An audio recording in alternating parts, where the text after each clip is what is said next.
Get out your notebook, sis. Get out your notebook and your pen. And my pen out. Class is in session.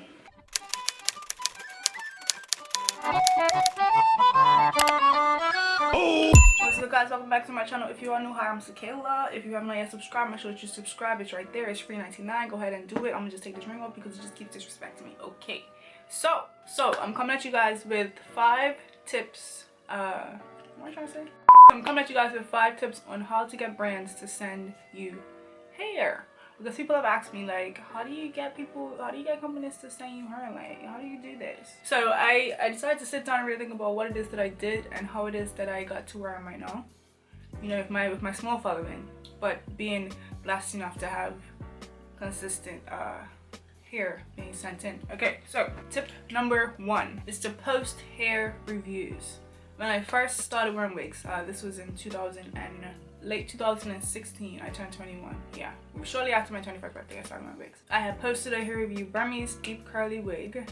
I remember still, from levyhair.com, and that video got some traction. And then I continued to buy wigs because I was really honestly interested in wigs and I wanted to try out different types of wigs. So I would get deep curly, I get straight, I get body wave, loose wave, deep. I would just get different types, and I would look online for inexpensive ones as well, because obviously you don't want to see expensive hair, and I didn't have money to spend on expensive hair anyway.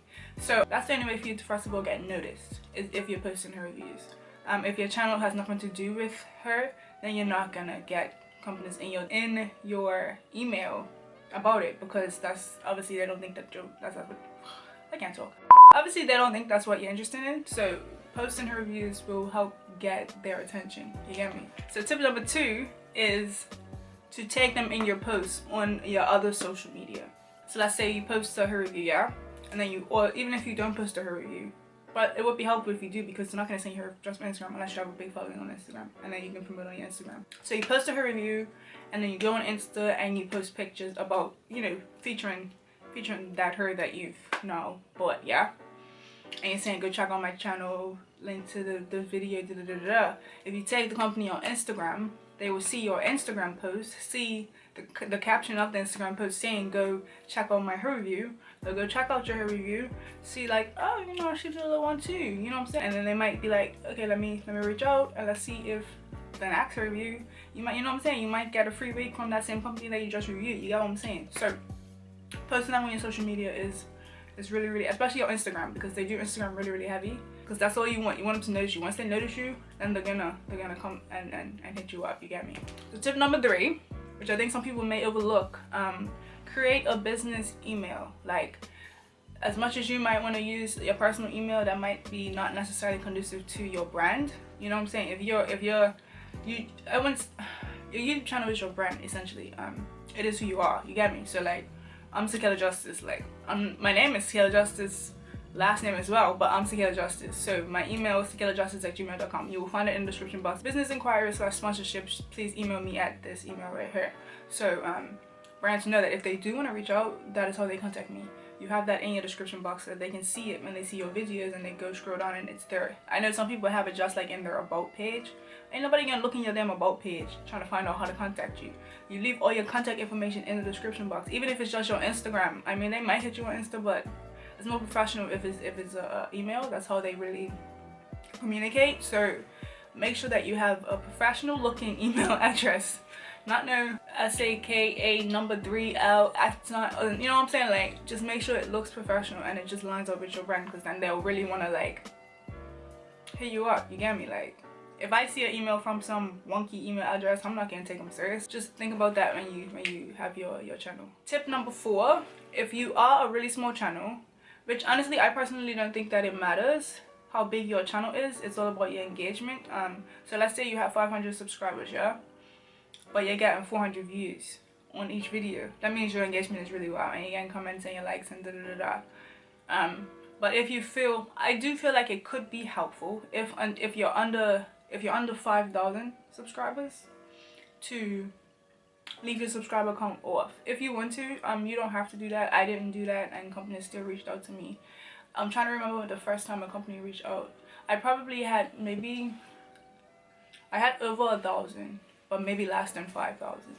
I honestly can't really remember, but I never turned off my subscriber count, but it can be helpful because all they're looking at then is just the views. Because like same way like with Instagram, yeah, if you go on Instagram and you click on somebody's profile and they have 300 followers, yeah, and you're not gonna scroll through click on their pictures to see how many likes they get per picture. You're just looking at the fact that they have 300 followers, yeah, versus, and let's say out of those 300 followers, like I'm saying, 250 of them are liking the pictures, yeah, versus someone who has 10,000 followers on Instagram but they're only getting 500, 600 likes. You get what I'm trying to say? So like the same way with YouTube, let's say your YouTube channel has 10,000 subscribers but you're only getting 200 views per video. Me, because y'all don't love me. Not necessarily 200, but I don't be getting the number that I should be getting, I'm just saying. But engagement is really important now to brands, because I'm starting to understand that some people do buy, I don't know if you can buy YouTube subscribers, but I know you can buy Instagram followers. But engagement will tell you whether or not the people that are subscribing and the people that are following you are real, or if the number is fake. But views mean more, only because that means that more people will see your videos, isn't it? You get me? More people will see their hair and more people will likely click on the link. And the last tip number 5 is to be patient. It's not gonna happen overnight. You're not gonna get on YouTube, post 2 reviews, and then you can get 10 emails in your inbox talking about, do you want to collaborate? It's not gonna happen overnight. It takes time.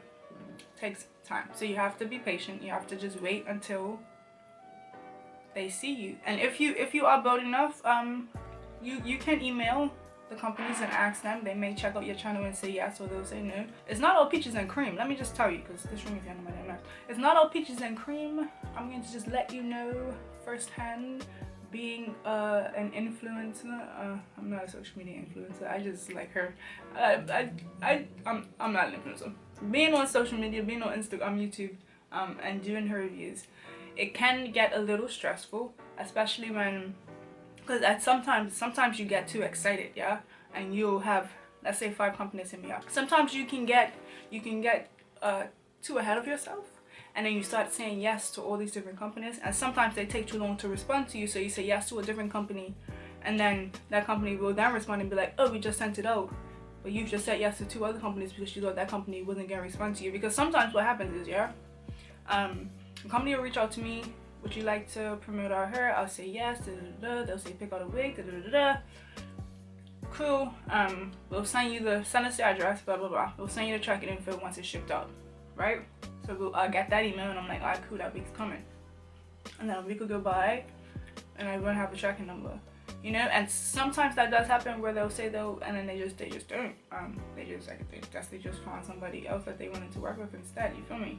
And then sometimes that happens and then the wig just shows up and you don't think it's coming, so you got all these other wigs and now this company is on your tail because they want the review, but you didn't think that you were getting it, so you had slotted in the slot for somebody else because you got one. So it can be a little bit stressful, but it is a very, very big advantage, and it's a nice benefit to be able to not have to buy her, you know what I'm saying? But I still would purchase her with my own money, but if I don't have to, then I won't. But like, you know, it's a nice benefit. But anyway, I just want to let you guys know that it's not always as fun as it may seem. And then you have the companies that don't want to pay you, you know, but that's a whole different story about, you know, companies not wanting to pay small influencer. This girl that I'm subscribed to, Life of Owls, I'm not too sure what her real name is, you know, but that's her YouTube name. She was talking about it the other day, how you know, because you're a smaller influencer, they feel like they don't have to pay, or they try to lowball you. Like, I know how much I'm worth with 15,000 subscribers. I know how much I'm worth, yeah. So I'll give them my price, and then they'll be like, oh, well, for the first cooperation, can we do this? I'm just like, nah, it's either this or nothing. Like, you know what I'm saying? Like, I'm not doing any lower than this. And either they'll be like, okay, let me speak with my manager, and then they'll come back and say, okay, it's cool, or they say, okay, sorry, we can't afford it, you know, check you later. And I think sometimes you have to be also wary of not overcharging, because that will turn companies off, I think, if you're overcharging based on your views. You can't have, you know, 2,000 subscribers trying to charge $500 for her review. Like, that's That's no brainer. Like, you can't do that. You're not worth that yet. You get me? You have to prove that you're worth them giving you that money. Anyway, like I said, that's a whole different story. But yeah, if this was helpful, I hope that it was. Share with your girl, you know, let's share the wealth, let's share the knowledge, you get me? If you did enjoy, make sure to give it a thumbs up. Don't forget to subscribe to my channel, because you know you want to be lit with me. Turn on my post notifications so you don't miss out on any more videos. Follow me on all my socials, and I will see you guys in the next one. Bye guys. Yes, me. Look at it.